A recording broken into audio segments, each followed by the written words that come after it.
But somewhere I read of the freedom of assembly. Somewhere I read of the freedom of speech. Somewhere I read of the freedom of press. Somewhere I read that the greatness of America is the right to protest far right. Stand up. Yeah, Dr. King, his birthday on Monday, still a federal holiday, at least for a little while longer, and thanks to Ty Randolph, who said I should start the show with that. Yeah, I did. Welcome to Stand Up. I've got Professor Eric Segall joining me after a few sound clips here on a Friday. Thank you to everybody who joined me at last night's Hangout. It was the first Hangout in a couple of weeks. We had 80 people there. Went for about 2 hours, and if you want to relive it, listen to it, or watch it, and you're a paid subscriber, there is a link in today's Patreon email. Patreon.com/Pete Dominick, so I can do this show. That is where you can go and sign up for a subscription if you haven't already. You can always upgrade or edit your subscription up and pay more if you want, and that is it. Those are the plugs. This show has no ads. It's just me and you. And I am very happy to have you here. Thank you very much for joining. I've got a whole bunch of clips to play for you. Thank you again to everybody who continues to send nice things, presents, gifts, and mostly your messages, your light and your love, your thoughts and your prayers to my family as my mom recovers from this terrible car accident that she had a week ago. Still here in Syracuse and plan to be here indefinitely to help out until Mom is back in the track and field competition.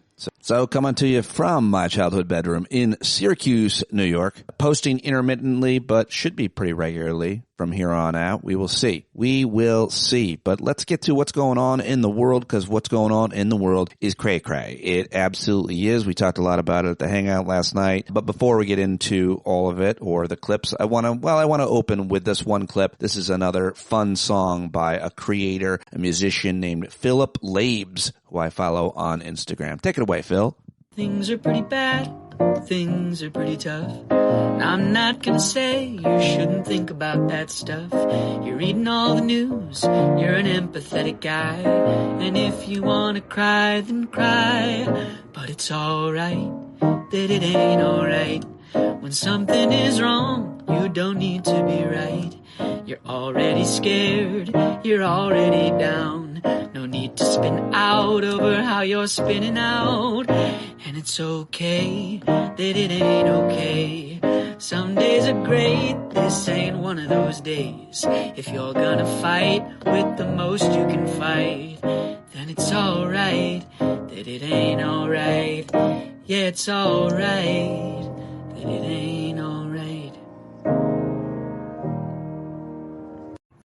Yeah, Philip Labes. Good stuff from that guy. And now I'm just going to get to a few more sound clips before my conversation with Eric Segall. This is right-wing podcaster, very, very influential. His name is Sean Ryan, and he had Democratic Congressman Ro Khanna, who has been in the lead on the Epstein files and working with the victims of Jeffrey Epstein and all of his co-conspirators. So Ro Khanna was on the Sean Ryan show, and I thought this is important to play. I like to play these right-wing podcasters who are very influential and commentators and so on when they're calling out MAGA and the administration for, in this case, protecting pedophiles. Here it is. They are legitimately, proactively protecting pedophiles. They are protecting pedophiles at this point. By redacting the abusers' names. The White House, listen up, everybody, the fucking White House is protecting pedophiles. You hear that? They're fucking protecting pedophiles. That's what the fuck they're doing. Well, that was pretty straightforward and clear, don't you think? I like it. All right, there you go. Sean Ryan talking to Ro Khanna. Now let's go to Minneapolis, where we heard from our friend Megan, who's a nurse. I read this heart-wrenching email that she shared with me yesterday on yesterday's show. And here's another nurse at a Minneapolis city council meeting, putting it all on the line. This is heart-wrenching, but I think important and want to share it. In Minneapolis, I'm a sitting duck. I don't feel safe at home. I don't feel safe at work. Kids aren't safe at school. I was born in Minneapolis, and I'm scared out of my mind because I have skin that is not white, and that is not fair. I am a nurse. There's a public health emergency because nurses aren't showing up to work, because we're freaked out. Because when we advocate for our Black and brown patients, what happens when ICE comes into our hospitals? We are making plans on what we are going to do because we are in ethical dilemmas on what is the right thing to do. What happens when they start pulling people out of ICUs when life is not sustainable? Outside of the hospital, where is our moral code? I make $80,000 a year, $20,000 more than what the average Minnesota makes, and I put my mortgage in forbearance this week because it's not sustainable. Mutual aid is not sustainable anymore. All right. Really hard to hear, really important not to ignore, and just do anything we can to help folks in Minneapolis and listen to them. Let's stay there, though, and listen to Minneapolis resident Patty O'Keefe. She recounted her experience as a legal observer and what it was like to be arrested, abused, and detained at the Whipple Center in Minneapolis. This is really important and absolutely crazy. Got to the detention center. We saw probably about 100 people in holding cells. We heard screaming, crying, just visceral agony from many of the people who were there. Someone saying, let me go, let me go, let me go, please let me go, begging. We heard a child crying. My friend Brandon was brought into another room for questioning where he was offered money or legal protection for any undocumented family members that he might have in exchange for names of other undocumented people or names of protest organizers, a bribe, essentially. And another person in his cell, a Hispanic man, was offered that same deal. They both said no. I had a short conversation with a Border Patrol agent who, was wondering why we were here, why we were so passionate about this. And at the end of it, he goes, I think, I kind of just think that we thought all you guys are crazy, right? And so you have people that are desensitized or okay with dehumanization and also think that people that are out here trying to defend their neighbors are crazy. And that's a really dangerous combination, and I think that is coming across in the way that we see that ICE officers are conducting themselves with people across the city. So I am just one example of many. I luckily got to come home from that detention center, and most of the people there did not. This is craziness, and it needs to come to an end. All right, there you go. A witness to the crimes being committed by the federal government detaining these people and how they're abusing them and trying to scare them and trying to control them. It's crazy, and it's happening, and it's great that brave witnesses like her and others are speaking out, always speaking out. To be silent is to be complicit, in my opinion, of course. All right, let's get to the governor of Illinois. It's J.B. Pritzker talking to that kid Aaron Parnas on his YouTube show, and I thought that the governor made a few good points. That brings me up to an important point, which this morning I'm sure you saw the president threaten to invoke the Insurrection Act in Minnesota and potentially deploy troops again on the ground there. You've seen troops on the ground in Chicago in your state. What is your message to folks in Minneapolis today who say, I don't want the military policing my streets? Yeah. So they did call out the National Guard and federalize them here. And they also brought Texas National Guard to Illinois and some California National Guard, too. And the courts kept them from deploying those National Guard in our streets. But instead, what they did was they beefed up their CBP, the Customs and Border Patrol, and ICE presence. And they had them all in uniforms with automatic weapons. Patrolling our streets. These were federal agents that were, patrolling. I'm talking about downtown Chicago, like Michigan Avenue, in downtown Chicago. And, that's the militarization of our cities. You can say, well, they're not, those are law enforcement and they're not military. But when you dress them up as military, when you give them automatic weapons, and when they are literally acting like a military force, it almost doesn't matter whether they get the National Guard or not. You're getting militarization to happen. So what I would say to the people of Minnesota and Minneapolis in particular is do as people in Chicago, as many people in LA and elsewhere and Portland have done. Peacefully protest, peacefully bring out your whistles, peacefully stand up and speak out and remind people that this is not the America that we want. And that standing up, speaking out, making sure that your elected officials are hearing you locally and your nationally elected local congressional delegation hears you. All right, exactly. Do just that. And now let's head over to Jimmy Kimmel for some laughs from Jimmy Kimmel Live on ABC last night, and then we'll get to my conversation with Segall. The Insurrection Act would allow President Trump to send troops into Minneapolis to stop the civil unrest that started when President Trump sent ICE into Minneapolis to start the civil unrest. But I don't know. I guess you do have to look at it from his perspective. I mean, Trump, poor guy, he hasn't been able to get an insurrection for years. At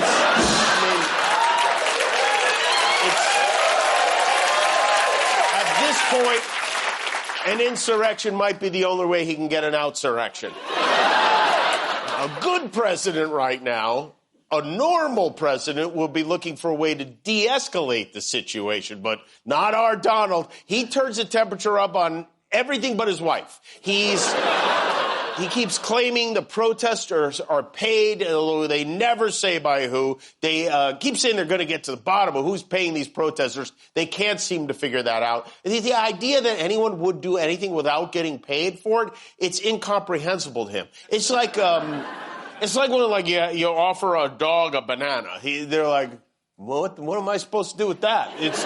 But in this case, he is right. Protesting, it's a hot new job sector right now. I learned this at my Illuminati meeting last night. And by the way, if you would like to be a professional agitator, Antifa will fly you to Minneapolis first class. They'll pay you $80,000 a year plus dental coverage and all the bricks you can throw. You can apply online right now at transgenderwindmills.org. Tell them Colonel Jimmy sent you. All right, there you go. Always love to end with some laughs here on the Clip Show. Didn't do the headlines today, but it's getting late, and I want to post this up. I've got a great conversation with Professor Eric Segall joining me right now. He, of course, is a constitutional law professor at Georgia State University. He's written 2 books. One is Supreme Myths, the other Originalism as Faith, and you can follow him right now at eSpin Segall on Blue Sky, where he is constantly posting. We always love when you talk to him. He's a very good personal friend of mine at this point, and here we go. Let's do it right now. My latest with Professor Eric Segall, the Legal Eagle. Oh, look who it is, the Legal Eagle. It's Eric Segall and me with my green hat. And you like it a lot. You love my hat. Well, it's not that I love your hat, Pete. By the way, hello. I hope your parents are okay. I was sorry to hear about their accident. You were sorry to hear about it? I was very sorry. I love your dad. Your dad is my favorite person. I love your mom too, but your dad's my favorite person. He's one of your biggest fans. I came to the house and saw your book. And that's the reason I love him. Parents were in the ICU, but your book was sitting right there on the counter. I have some question and concern of how you might have been involved. So even though you're inside, you're wearing a green hat. And I'm very jealous of your green hat. I will tell you why. Lynn and I, after 3 postponements, finally made it to the United Kingdom over the New Year's. We were supposed to go for a much longer time, but many health issues got in the way. But we eventually went, and it was unbelievably cold. It was unbelievably cold. The high was 33. The low was 19. It was windy. It snowed a little bit. And I wanted to wear the exact hat you're wearing, except mine was gray. But it was the exact hat. And I put it on. And my wife said, no, you can't do that. That's not allowed. You're not allowed to wear that hat. And I love my wife. Your audience knows how much I love my wife. But I was sad that I couldn't wear that hat over my ears. Listen, She said, now, if you were Pete Dominick, you could wear it. She said, I'm separated. I'm single. People, I gotta look good for the ladies. Ladies love this hat. That's why I'm wearing it. My ears were cold. By the way, why are you wearing a hat inside? I like to wear hats. I think they look good on me, and it matches with my eyes and my shirt and the lighting. And you're right. Green shirt, green eyes, green hat. I wear all green. And also, my hat is generally cold as a bald. It is generally a little colder. My parents' house is not toasty. Yeah. They're not here. No reason to have, the heat cranked. Are you in your old room growing up? That's right. There's been a lot of talk about what happened. So should we do a session with you? Forget constitutional law and insurrections and the end of the country and democracy forever leaving us. Should we really do Well, it's how funny, does it feel, Pete, to be back in your old room? It's so far because Jeff Jarvis, who I taped with yesterday, had similar questions. I love it. I love this house. I love where I grew up, and my memories of being in this house are filled with love and fun. There were obviously a lot of hard times, whatever, but like this room was my sanctuary. It's a nice house. It's a beautiful view out the back. I'm looking out at a field covered in snow in the woods. So it feels great to be here. I always love being in this home. I'm very happy for you. Were I in I lived someplace from kindergarten until 7th grade and then 7th grade to high school. Were I in either of those rooms, you'd have to carry me out like a babbling crazy person. Why? You'd have there were some bad things that happened there or something? Well, I had a very normal, reasonable upbringing, but I don't want to go back. I would never want to go back. But now part of it is I grew up in Long Island, and I don't have fond memories of Long Island, so that's part of the problem. Sorry, people in Long Island. I love Long Island. It's just kind of never mind. I'm in upstate New York, central New York, it's called, to those of us who live here just outside Syracuse. And, it's beautiful here. It's a little gray and cloudy most of the time in this area. And the winters are real cold. But again, back to my childhood memories, winters, we couldn't wait because we were skiers. And so welcome the snow. We're good at driving in the snow. We have very little patience or respect for people who get afraid. You think you're good driving in the snow. You should see my Georgia friends. Ha! Well, that's what I mean. Like when people in Georgia or anywhere else around, like when they, have a couple snowflakes, they fall on the ground, they lose their mind. Whereas we upstaters, we central New Yorkers, we feel very confident driving in the snow. I've been driving. Boring the audience with weather talk? Yes. Okay.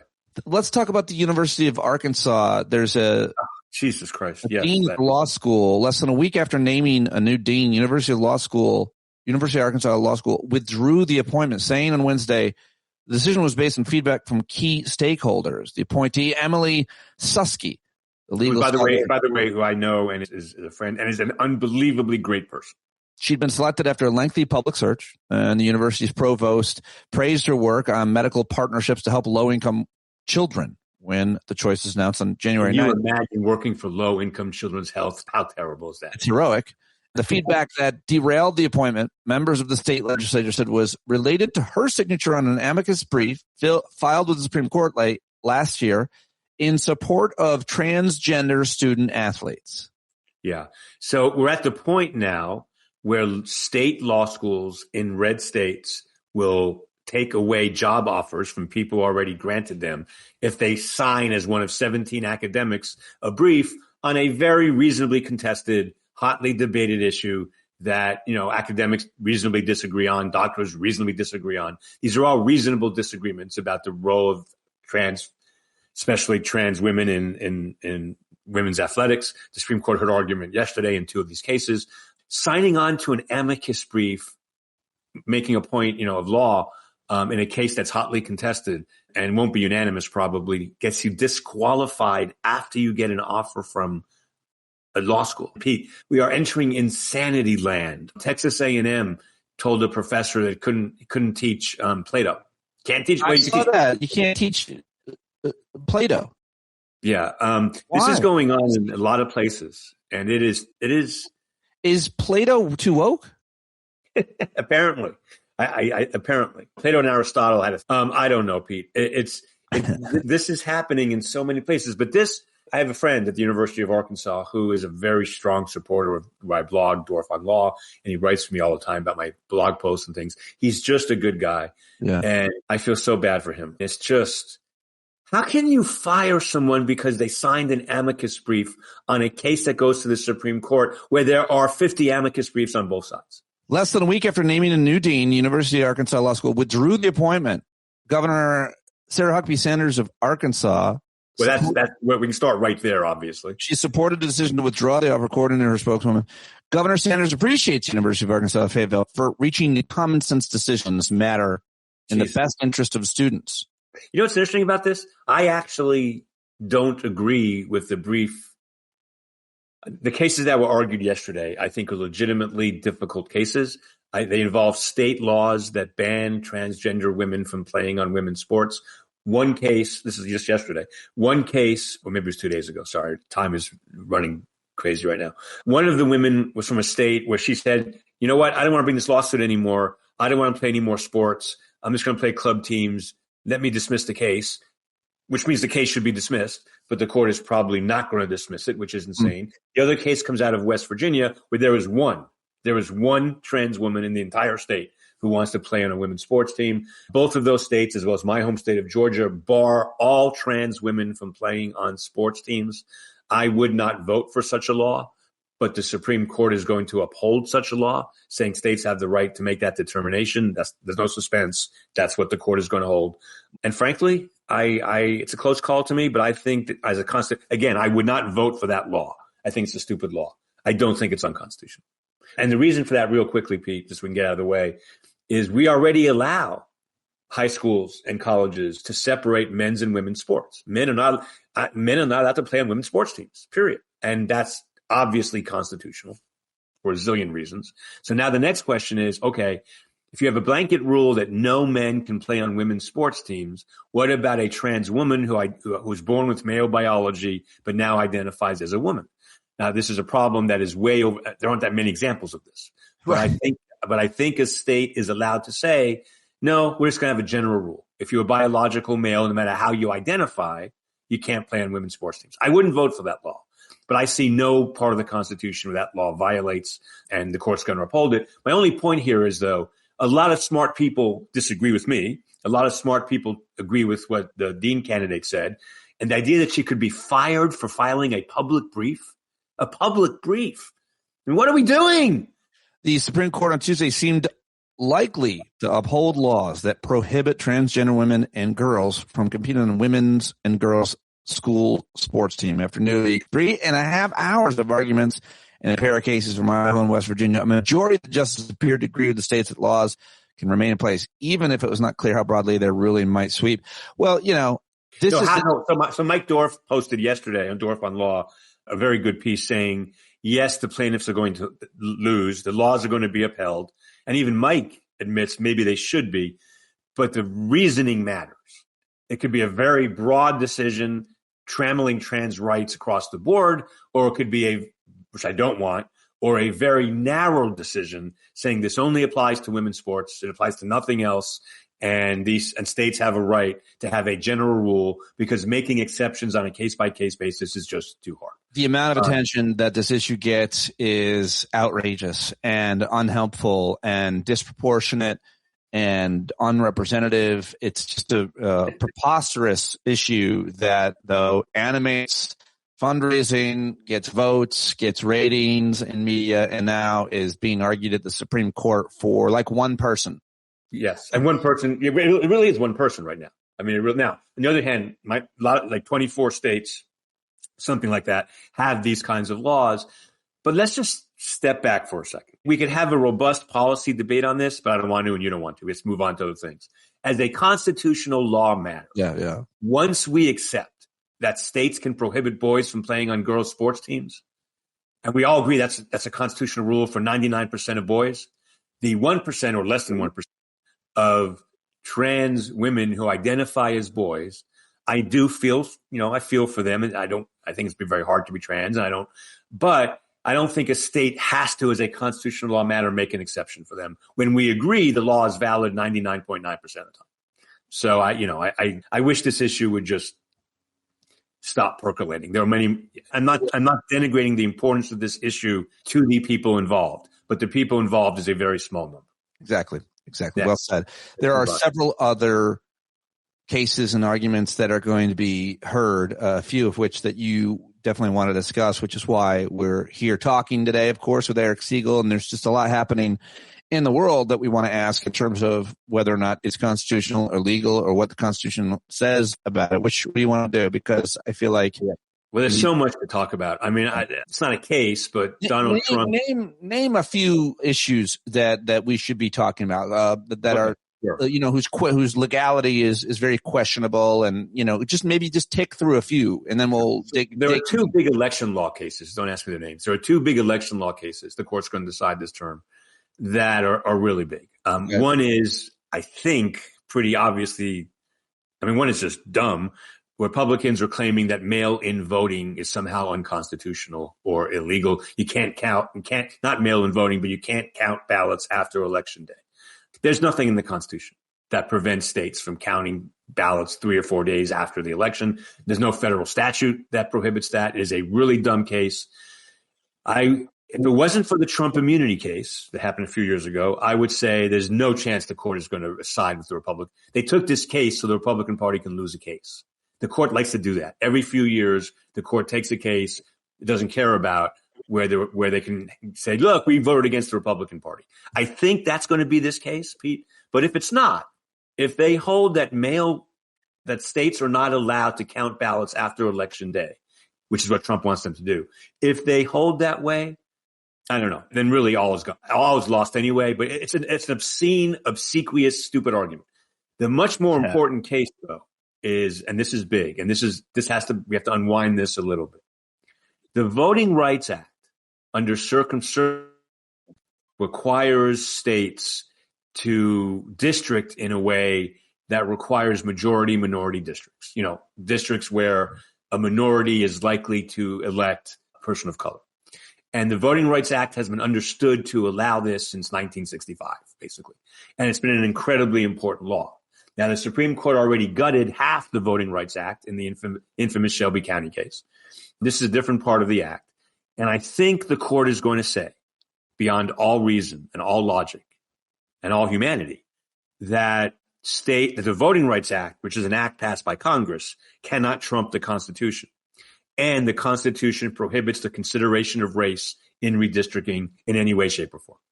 If they do that, the southern states are going to go back to 1950s era districting. It's bad enough as it is now. It's going to get much, much, much, much worse. And this is a huge case, Pete. All the election law folks will tell you this is a huge freaking case. And to put it in non-legal terms, from 1788 to 1965, we allowed white people to stop people of color from voting. From 1788 to 1868, it was because they couldn't vote legally under the law in most places. And then we used literacy tests and violence and personality tests.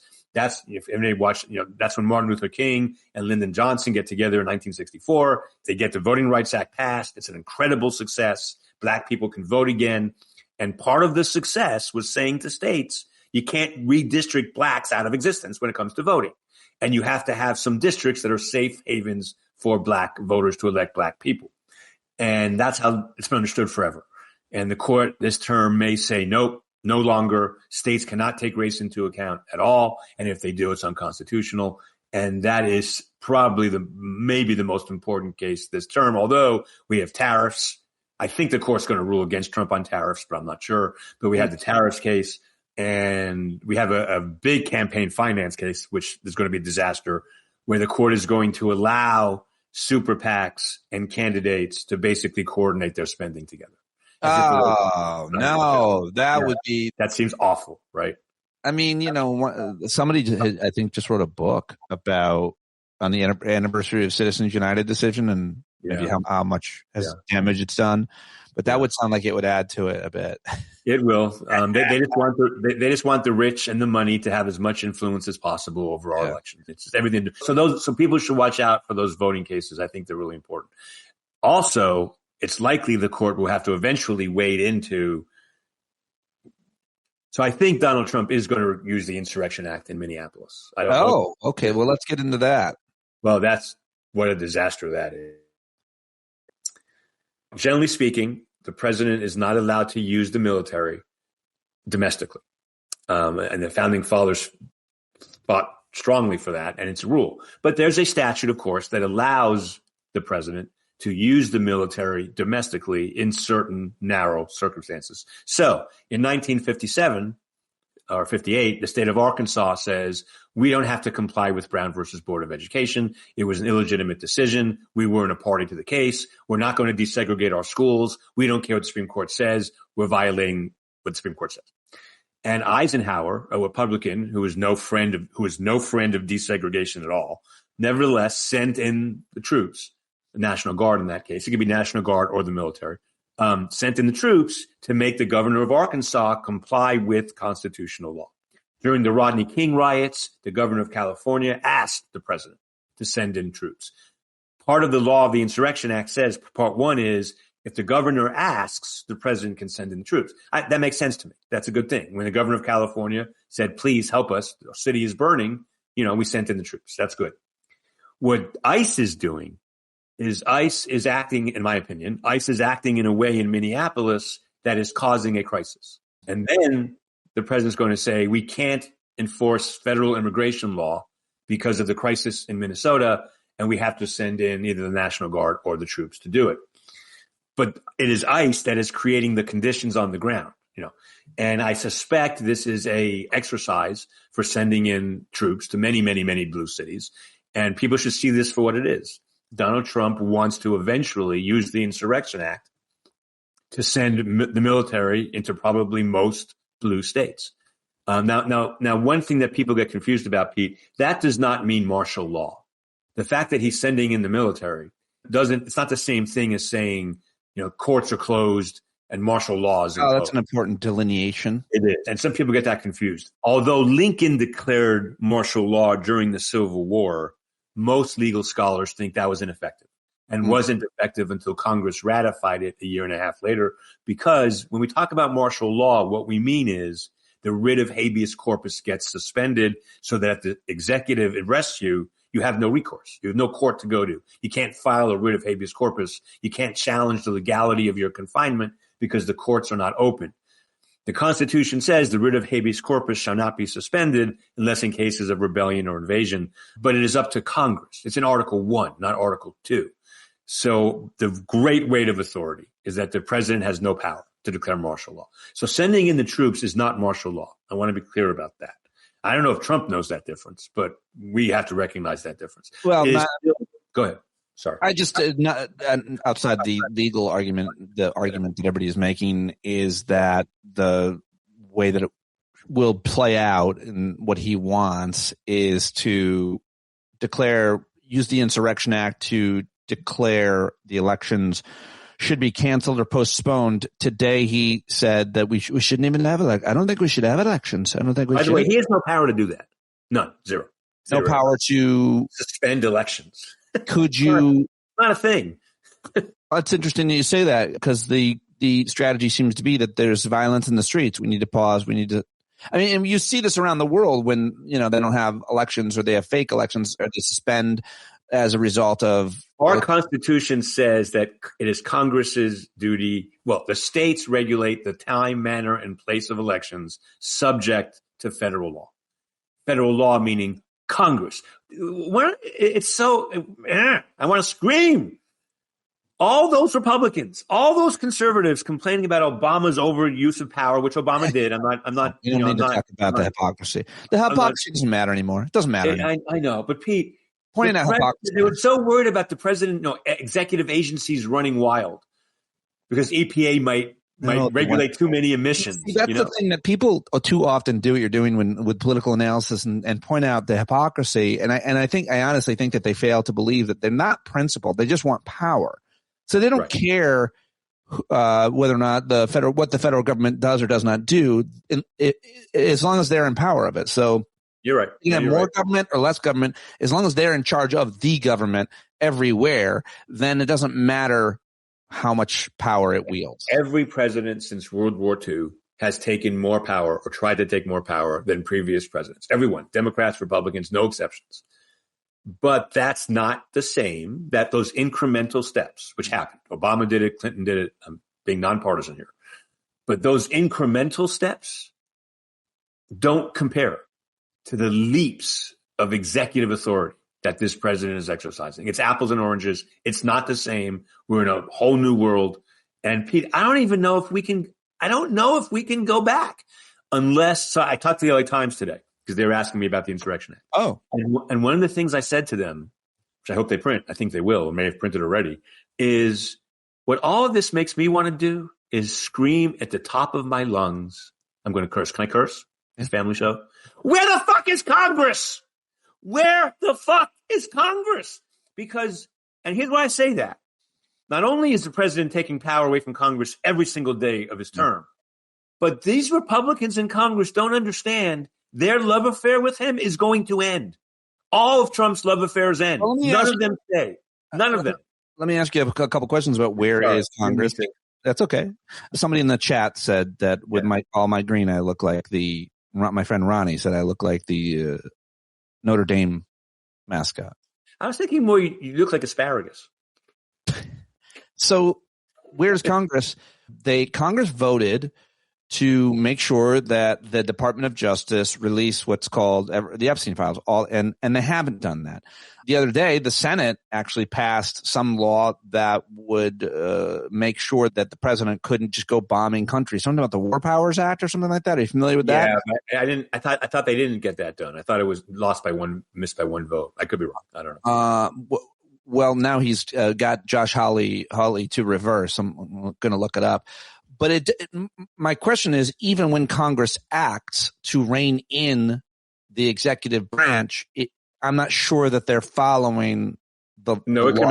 It could make a big difference, Pete. Congress could pass a law tomorrow saying the president is not allowed to they could amend the Insurrection Act to say before the president is entitled to send in troops to American cities or states, he must follow certain steps, for example.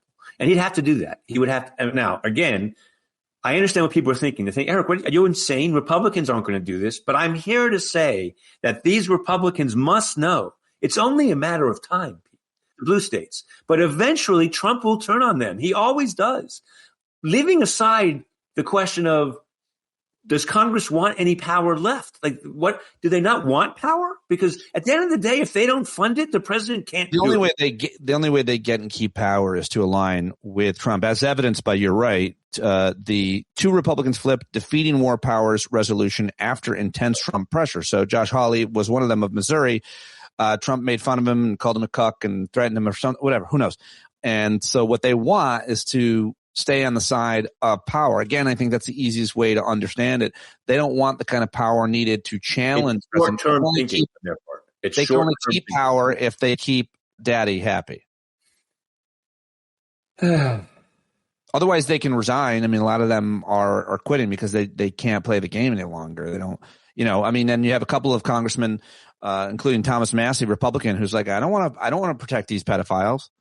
Pete, I would have thought that longstanding members of Congress with power, like Josh Hawley, like Senator Cruz, those kinds of folks, certainly Lindsey Graham and Marco Rubio. Whatever happened to these people, because it is Congress, we can talk about the court, but it is Congress that is the main institution in America that is losing authority, losing power, losing credibility. And how can you be part of an institution for 20 years, 30 years, 15 years, 16, whatever it is? I'll also say something else. This guy, Steve Miller, I've now heard him say like 15 times that ICE policemen, or whatever we call them, ICE people, have absolute immunity for the acts No, they don't. No, they don't. And when will the media correct them? Like, I don't understand. Why? He's saying what? They have absolute, no matter what they do? No matter what they do, they have absolute immunity. Well, in a way they do, because Trump will pardon them no matter who they are. No? You can. Okay, fine. Let's talk about something more interesting. I have one more question. Specific question. Yeah. Let's see. Here it is. Yeah. The commander-in-chief has now threatened to defund blue states. We are hearing from Mayor Mamdani and other blue state leaders. He's not the leader of the state, of course, but of New York City, most people in the state. Can the executive branch just say you don't get federal funding? Doesn't Congress also have to do that? My understanding is Trump is saying, if you don't help us with immigration and you're a sanctuary city, right, or a sanctuary state, then I'm going to cut off funding to you. Yeah. My friend Ilya Somin, Somin, people should look him up, who writes for the Volokh Conspiracy, which is a libertarian conservative blog. Ilya is a law professor at Scalia Law School. He is a libertarian and he is a good guy. And we disagree a lot, but he is thoughtful.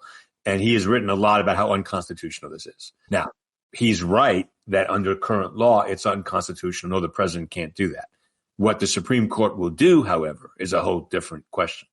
But I wish people would forget the legality of that for a second. My guess is most Americans in red states have relatives in blue states, or at least have friends in blue states. I mean, I'm just going to assume that.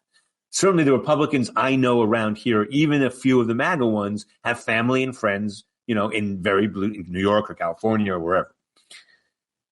This idea that even Ronald Reagan didn't do this. This idea that I am the Republican president for the Republican people, for the Republican states. Yeah. And he doesn't even try to hide it. It is just, it'd be worse if he hid it, I guess. But he, as much damage as Reagan did and as much damage as I think the second Bush did, they at least saw themselves as president of America. He doesn't see himself that way at all. He sees himself as president of people, of a team. He's part of a team. And it's awful. And Pete, I don't know what the Supreme Court's going to do. This Supreme Court is absolutely crazy. It is absolutely nuts. No one thought they'd give Trump the immunity they gave him. No one thought a lot of things they did. And who knows? I certainly wouldn't count on the Supreme Court to say it's unconstitutional, even though it is. Have you read any economic analysis of what happens if the Supreme Court decides that the tariff powers that he's taken are illegal? Have you? I never profess to be an expert on economics. So have you seen any? I know. Well, what I have seen is he'll just do it a different way. There are other avenues for him to impose these tariffs. This is just one way for him to do it. I think the bigger risk, the tariffs are huge, but my understanding from the economists that I talk to, the Fed Reserve is a much bigger issue.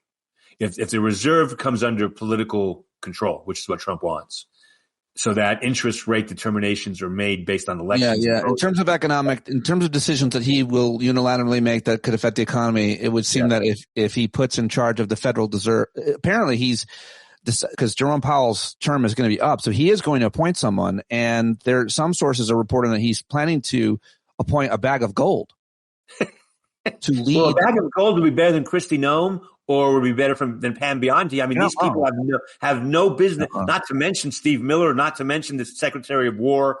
All of these people have no business in government. None of them have any.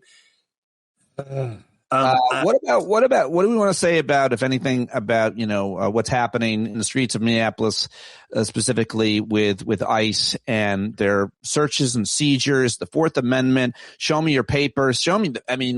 Joe Rogan is flipping out. People on the right are flipping out. Say it ain't so, Joe. Yeah, saying you can't just go around asking American citizens, especially white ones, for their papers. The guy's white. So I go back to James Madison, not a bad person to go back to. He has some relevance to today. And James Madison or Ben Franklin, either one, after they signed the Declaration of Independence, I think it was, someone came to Ben Franklin famously and said, "What do we got? A republic or something else?" And he said, "A republic if you can keep it." James Madison said that the Constitution and laws in general are parchment barriers. What he meant by that is the Constitution is a piece of paper. It only works if you believe in it. The Russian Constitution of the 1950s was 10 times better than ours. Freedom of speech, freedom of religion, freedom of equality, freedom of everything. There was no freedom in Russia in the 1950s. What is happening in this country is the Constitution and laws are becoming parchment barriers. They don't exist. They don't exist because the president doesn't believe in them. And when courts try to enforce them, more times than not, the highest court in the land supports the president. And I never thought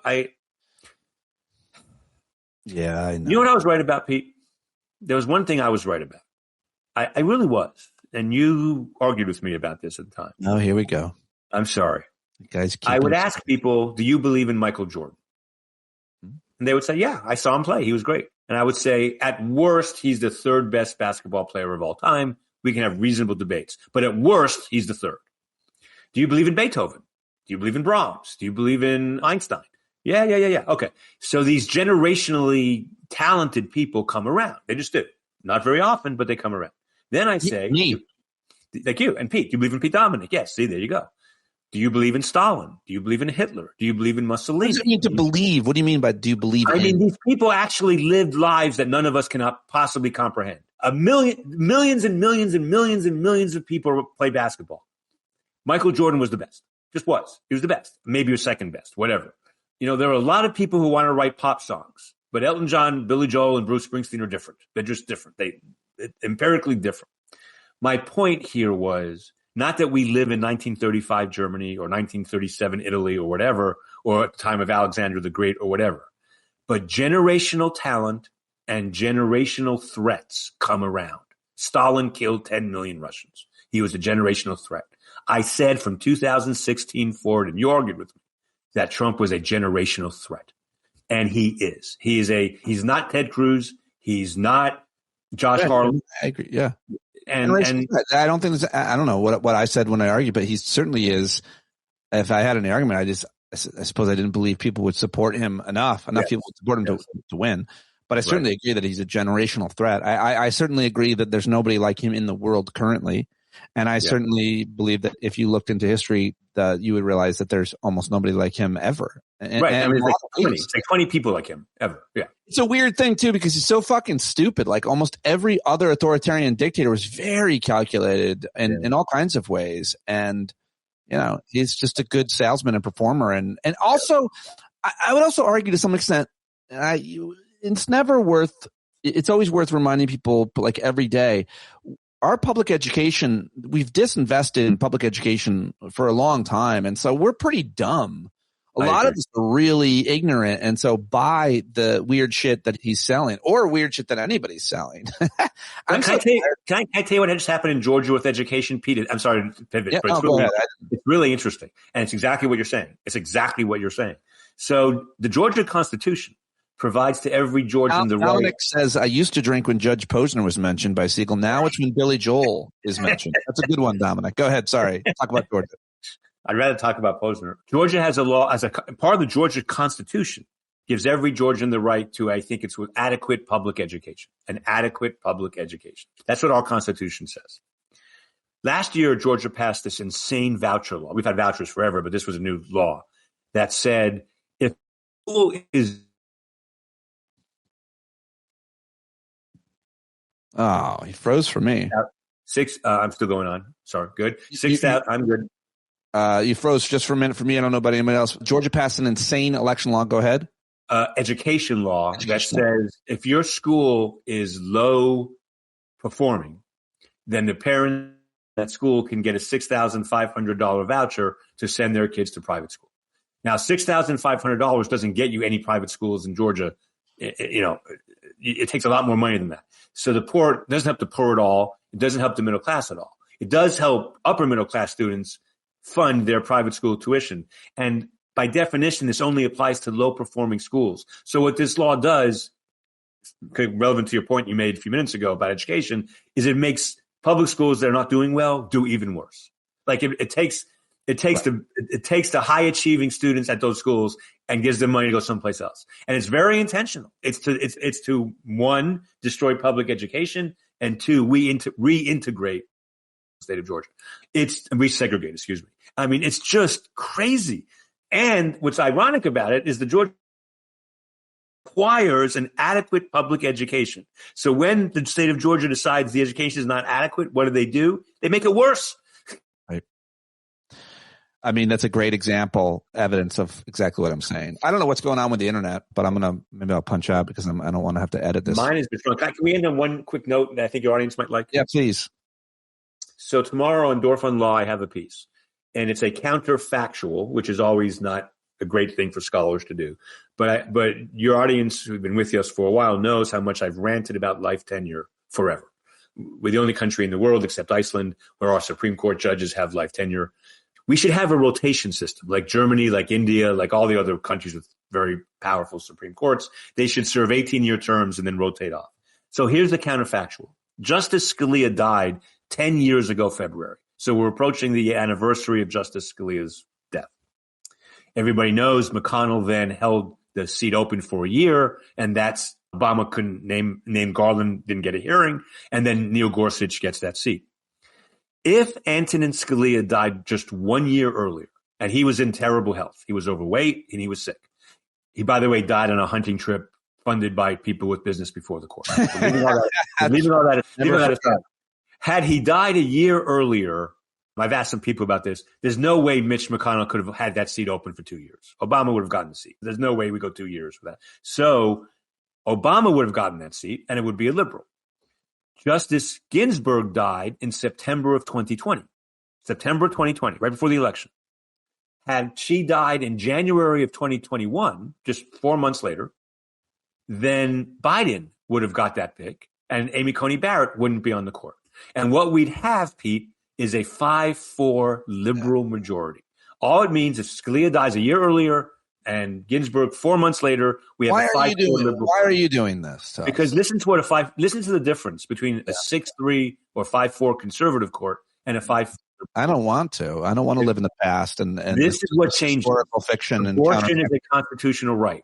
Affirmative action is illegal. There is no Trump immunity decision. Trump is probably disqualified because of the insurrection under the 14th Amendment. There's no talk about tariffs. There's no talk about the Insurrection Act. All of constitutional law change. All of constitutional law changes. So I ask you, what country? The answer is none. What country would have a system where Supreme Court justices themselves get to decide how long they serve or if they die in office? So it's all luck and timing and political retirements and death, when the difference between a 6-3 conservative court and a 5-4 liberal court is an unconscionably important difference. Again, I want to say it again. Just change those two facts. Yeah. Abortion is a constitutional right. Affirmative action is legal. Trump probably gets disqualified. So many other dominoes fall. If you were to blame one person for a lot of it, it would be Mitch McConnell, because McConnell holds up the appointment to replace Ginsburg, and McConnell votes against impeachment. Holds up the McConnell holds the appointment to replace Scalia, and then votes against impeachment.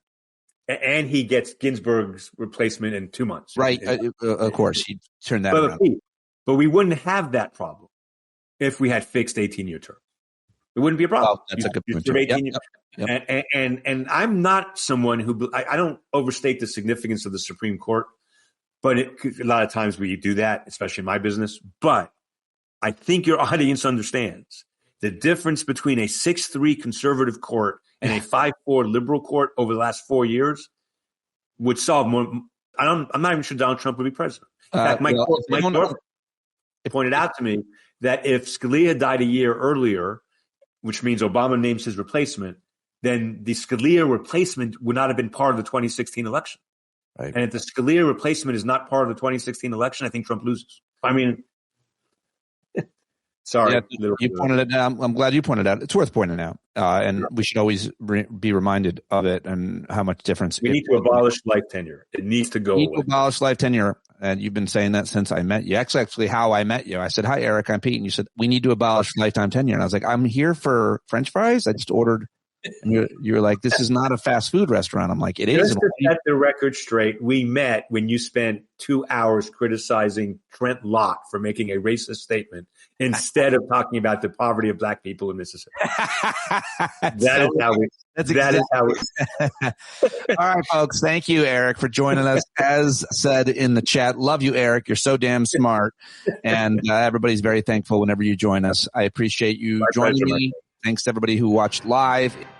And that is it. I am out. Now it's time to say goodbye. So thank you very much for listening to today's episode. Thank you very much for supporting me. Patreon.com/Pete Dominick. Hope to see you in Las Vegas at PodJam 3, April 9th through 12th with JL Covan and Karen and Rod from The Black Guy Who Tips. Should be a great time out there.